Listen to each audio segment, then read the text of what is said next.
My dad's face wasn't normal. His usual excited look was replaced by a look of fear and desperation.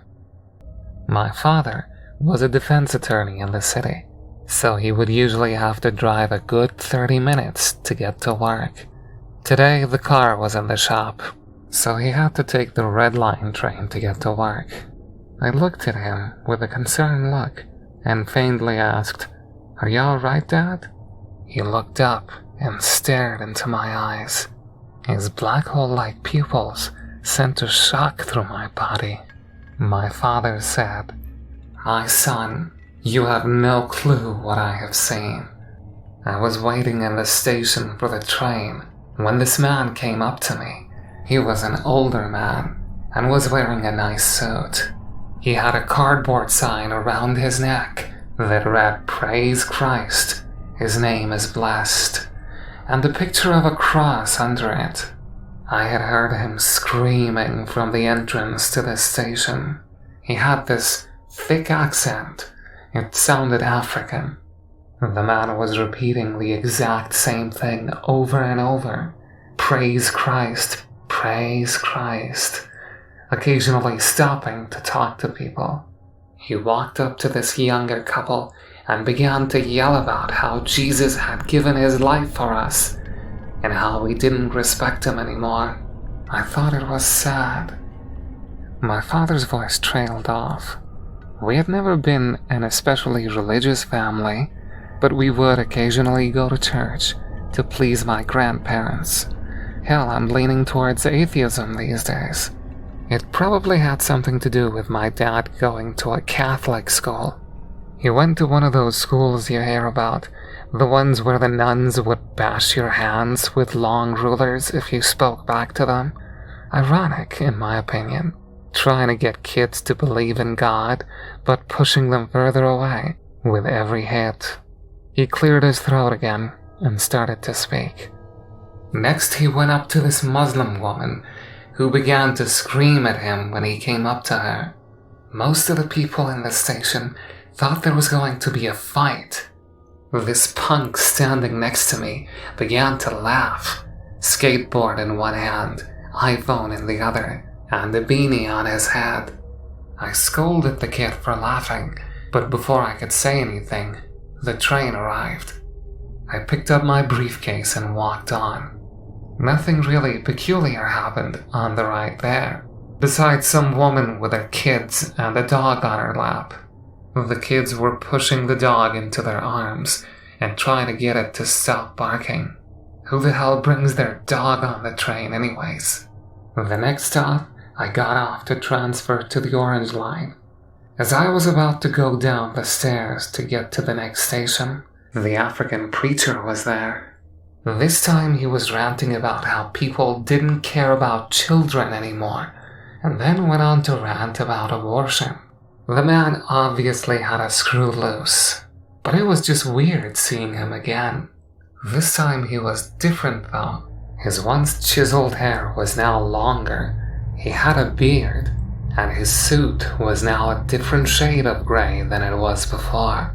This time he was even angrier. I hadn't even seen him get on the train to get there. I was now wondering if the story was going to stop, or if he was going to keep going. I went on the next station and got off. This time, there were only 2 people in the station. There was an older woman and an older man. The woman was sobbing into the man's shoulder. He looked forward at an ad for Burger King. The man began to drool, and the woman started to cry even harder. Then the preacher was there again. He ran up to them and started screaming at them. He was vicious. He screamed at her about how the president was the devil and how she was a demon for voting for him. He continued to scream at her until the train arrived. I got on and took a seat on the almost empty train. A man in the corner kept coughing for the entire ride, and the preacher was on the train this time. He stared at me the entire time, just looking at me with a stern look on his face. His face was now cut, and he was wearing a winter jacket. The sign was still around his neck, but now it was wet. The ink dropped down the sign onto the man's boots. The man looked older and even had a limp walking off the train. I got off too and walked quickly to the bus to get home. My father's hands were now in his hair. He was looking down with awestruck eyes. I got on the bus and the preacher was there again. He looked like a 90-year-old man and was in a hospital gown. He was carrying an IV bag that was directly into his arm. It was pumping some kind of black liquid into his veins. The only other passenger on the bus was the same dog from earlier. It was barking at me this time and looked rabid. The bus ride felt like an eternity, and when we finally reached my stop, the bus driver passed it. I walked to the front of the bus to ask him, but his face, he was void of any facial features, only flaps of skin covering where the mouth, nose, and ears were supposed to be. His eyes were still there though. His green eyes looked like he was afraid. An upside-down cross was carved into his face. His look was the only thing I needed to see to know that something was wrong. The doors opened and I sprinted away, not looking back. Every time I reached a new street, I saw him there, with the dog. Each time his body more decayed, and wearing a different outfit. I finally got home and came in to eat dinner. This was insane. Had my father snapped? I looked at him, confused, and begged him to tell me more, but he kept staring behind me. I told him that we can get him help, that everything will be alright. Everything wasn't going to be alright. Nothing was going to be the same now. My mother would be left alone with me and my siblings. What were we going to do for money? My mother stayed at home. She hasn't had a job since I was born. My father began to say something. Son, everything will be alright, but... He looked directly behind me, and tears came out of his eyes. I asked him what he was trying to say, but he ignored me.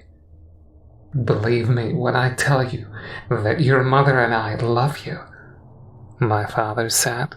I began to cry too. I told him how much I loved him and Mom, and how everything will be alright. He lifted his hand, signaling me to stop talking, and said in a faint voice, Son, he's behind you.